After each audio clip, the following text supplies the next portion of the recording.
Halo sahabat JP Ternak Kampung, kenapa saya jombrangin seperti ini pakannya di kursi ini teman-teman?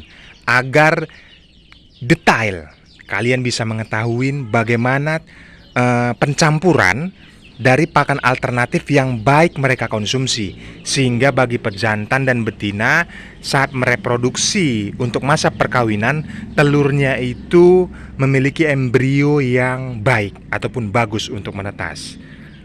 Nah, sekaligus dalam pakan ini saya juga sudah mengalternatifkan. Jadi sekali buat sudah mencapai 3 paket ya teman-teman ya.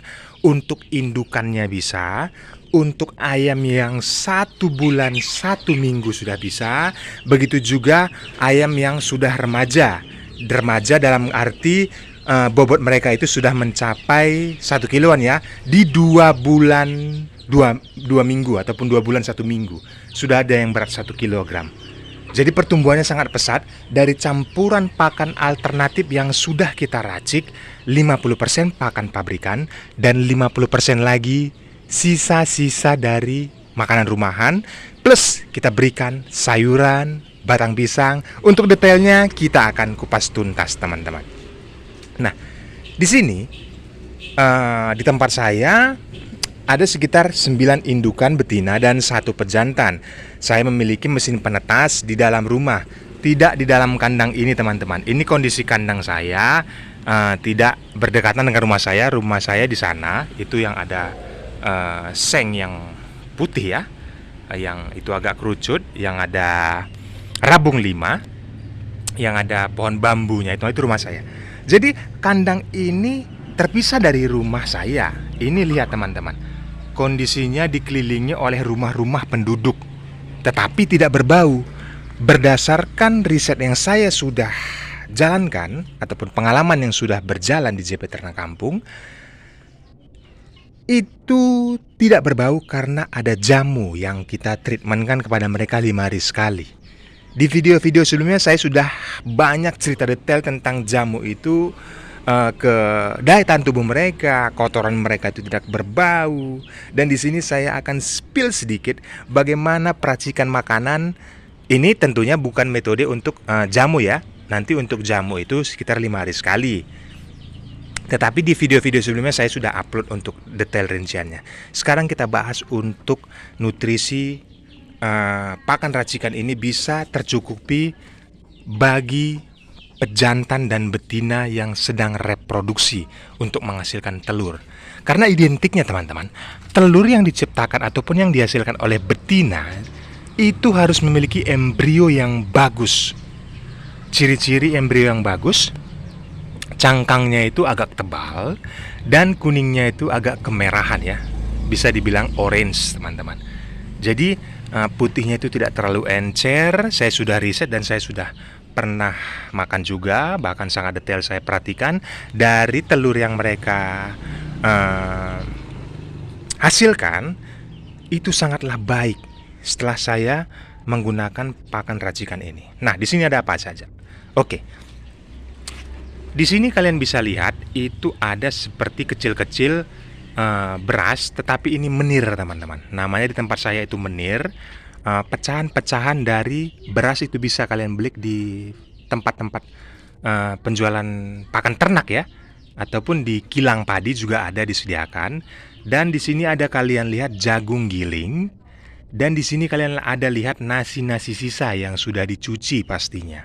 Dan tidak lupa ada daun seperti hijau-hijau yang sudah saya cacah. Ini adalah daun pepaya teman-teman. Dan ada putih-putih seperti ini. Ini adalah batang pisang atau bagian dalamnya. Tidak terlalu banyak. Di video sebelumnya saya sudah sangat detail ceritakan bagaimana komposisinya. Yang pasti 50% dari pakan pabrikan itu apa? Itu adalah resep ataupun pur. Yang halus atau yang kasar boleh. Kalian bisa ambil nanti di, kalau yang saya pakai itu di merek kode 511 ya. Saya akan sematkan juga di video ini. Kalian bisa beli di Shopee. Tetapi bukan itu seutuhnya, tetapi hanya 50%. Sisanya apa saja 50% lagi? Menir, batang pisang bagian dalamnya, daun pepaya, dan di sini ada jagung giling. Nah, jadi kalaupun ada nasi-nasi sisa dari limbah rumahan, kalian cuci dulu, bisa kalian campurkan di sini.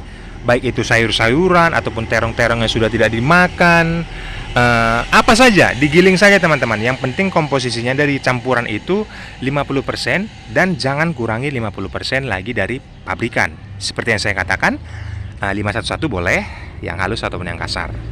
Nah, itulah rekomendasi yang bisa saya berikan kepada kalian sehingga ayam ini tumbuhnya itu sangat bagus, baik untuk indukannya maupun untuk anakannya, teman-teman. Nah, di kandang ini khusus usia yang sudah memasuki 16 hari ke depan. Tetapi kondisi sekarang ini usianya sudah 1 bulan ya, teman-teman. Lihatlah, postur tubuhnya dan bulu-bulunya itu sangat padat, teman-teman.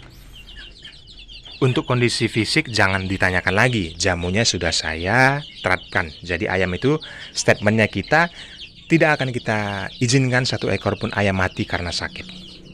Nah, untuk kandang ini sekitar 15 hari sampai nanti mereka 1 bulan 2 minggu ya, baru saya pindah lagi di kandang yang sudah beralaskan tanah dicampur sekam untuk alas kandangnya.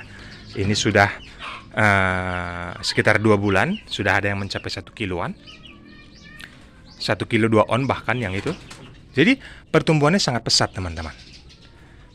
Pakan racikan yang kita berikan itu sudah terpenuhi untuk nutrisi-nutrisi yang mereka butuhkan. Nah, saya mesin penetas itu ada di dalam rumah, teman-teman. Jadi setiap telur yang mereka hasilkan di kandang ini, saya akan ambil dan saya akan letakkan di mesin penetas telur yang ada di dalam rumah. Untuk mesin penetas telur yang recommended sekali, itu saya sudah sematkan juga di deskripsi. Kalian bisa cek di video ini. Kalian bisa beli, dan itu ada dijual di Shopee. Nah, setiap menetas yang ada di rumah, baru saya di rumah itu ada juga kandang kecil khusus dari ayam 1 hari sampai katakanlah 14 hari. Baru nanti setelah itu pindah kemari. Habis itu pindah lagi ke sebelahnya. Seperti itu metodenya. Jadi sangat rapi jika kita sudah mengkonsep kandangnya, teman-teman. Tidak lagi kewalahan untuk masa pembesarannya, karena semuanya sudah terschedule ataupun terjadwal oleh usia mereka, maka ayam itu sudah di sini, sudah di sini. Nah, seperti itu dia, teman-teman. Nah, kalian bisa lihat untuk perkembangan indukannya ini sangat gempol sekali ya. Ini ayam kampung asli dan postur tubuhnya itu gendut-gendut ya, teman-teman ya. Kita juga bisa melihat badannya itu bongsor-bongsor, dan saya pejantannya itu ciri khas karakter yang berjengger. Nah, full jengger, dan jakunnya juga sangat baik ya. Kalian bisa saksikan untuk jantan ini sangatlah bagus. Nah, jadi yang menunjang kesehatan mereka itu pun telur mereka itu bisa efektif dari makanan yang kita olah, teman-teman. Jangan sampai berlebihan. Ingat, pakan pabrikannya itu 50%. Sisanya kalian boleh cacah-cacah. Tetapi apapun cacahannya jangan lupakan daun pepayanya. Makanya kalian lihat di sini ada seperti hijau-hijau seperti itu. Itu ada daun pepayanya. Ini untuk antibiotik bagi mereka, dan serat mereka juga tercukupi dari daun pepaya ini. Vitamin C-nya juga sudah dapat. Untuk satu lagi saya hampir lupa, ada dedak ikan di sini ataupun tepung ikan. Itu kalian bisa juga dibeli di pakan pabrikan. Nah, itu campurannya hanya sedikit di 50% yang untuk pakan alternatif tadi. Jangan diganggu gugat untuk 50% pakan pabrikannya ya, ataupun pur halus ataupun pun kasar boleh. 511 boleh kalian beli. Saya akan sematkan juga di video ini. Nah, seperti itulah dia metode-metode yang harus kita lalui di peternakan ayam kampung ini. Apakah rumit? Tentu saja tidak, teman-teman. Jika kita sudah mengetahui treatment langkah-langkah dasarnya, maka semuanya akan bisa dilalui dengan baik, dengan mudah. Tidak ada ayam mati, tidak ada ayam yang sakit. Tetap ayam ini jika kita produksi punya ya 15 ekor ayam anakan sampai mereka nanti panen, tetap 15 ekor. Kecuali ada yang dimangsa ya. Kecuali nanti ada yang dimangsa oleh tikus ataupun apa, biawak, itu tergantung dari protektif kalian terhadap kandang itu.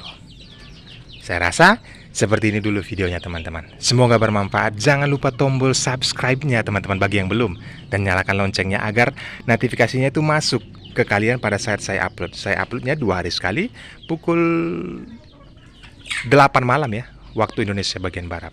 Setiap 2 hari sekali. Salam sukses dari JP Ternak Kampung.